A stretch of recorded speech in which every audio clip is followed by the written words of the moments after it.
La Sorbonne est une des plus laides maisons que j'ai vues. Je m'étonne que les gens de goût qui y enseignent, il y en a certainement plusieurs, supportent l'injure que le malfaisant architecte leur jette continuellement au visage. Hélas, ce sont des parvenus comme lui. S'il n'était chauffé pour autre chose que pour de bonnes places à guetter, à assiéger, à occuper, lui n'aurait pas eu une Sorbonne à bâtir, et eux n'auraient pas le plaisir de s'y asseoir et d'y faire des exordes en mauvais style. Ce plaisir ne s'use point, et leur bouche l'a vu. Bref, il est tout à fait impossible qu'un homme de doctrine, et difficile à remplacer, refuse jamais de parler dans le grand amphithéâtre, en donnant pour raison que les statues en niche que l'on y voit dépassent la laideur permise. Il faudrait 30 ans d'hypocrisie et de flatterie, et qu'après cela un homme libre se fît voir. C'est ce qui n'est point dans la nature humaine. Voilà donc des hommes de goût et cultivés qui n'exercent point leur puissance. Certes, il y en a bien une douzaine là-dedans à qui je passerai leur exorde, fruit de timidité, et que j'écouterais sans fin s'ils m'expliquaient Notre-Dame de Paris, la fontaine de Carpeaux, ou les sculptures égyptiennes. Dès qu'ils voient l'objet beau, ils s'y fixent et s'y attachent, et je sais qu'ils s'arrêteront à Saint-Germain-l'Auxerrois, pour leur plaisir seulement, et sans aucune comédie. C'est pourquoi, devant le laid insolent, j'attends d'eux quelque énergique réaction, toujours en vain. Ce goût serait donc anémique, en quelque sorte, et trop loin de l'humeur.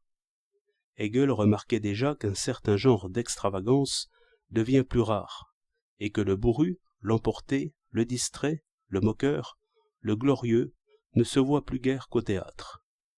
Tout compte fait, je ne suis pas sûr que nous y gagnions quelque chose, car cette guerre atroce fut faite par des hommes parfaitement polis et remplis de bons sentiments.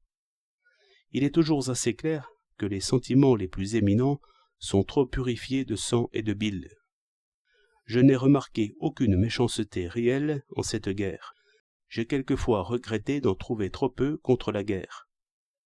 Molière, en son Misanthrope, a posé la question. Mais je reviens aux Beaux-Arts. On a placé, dans un jardin où je vais souvent, une statue que je m'efforce de ne pas voir. Philinte, s'il la trouvait dans son parc, au retour d'un voyage, aimerait mieux y chercher quelque chose à louer. Mais Alceste, à la place de Philinte, dirait aussitôt « Enlevez cela ». Hélas, ce n'est qu'un fantassin qui soulève la pierre d'un tombeau. Ce n'est pas neuf, ni obscur. Ce n'est pas plus laid que n'importe quel monument aux morts. L'expression ne fait pas de doute. Il ne manque que la forme et la ligne. Le marbre fait comme un brouillard. Nos Philinthes sont assez bien doués pour reconnaître le beau, quand il se montre, et même le juste, mais je les vois insensibles souvent à l'injustice, et toujours au laid. Par quoi le laid risque de s'étendre, et de fermer toutes les avenues. Par cette facilité et douceur des honnêtes gens, peut-être tous les maux reviendront sous une forme extérieure, de façon à reprendre et diminuer des individus estimables, mais trop peu musclés en ce qu'ils ont de supérieur. Et c'est une occasion de comprendre le haut prix des êtres forts, et même violents. Car il faut tempérer et régler, certes, mais si la force manque, que tempérez-vous et que réglez-vous?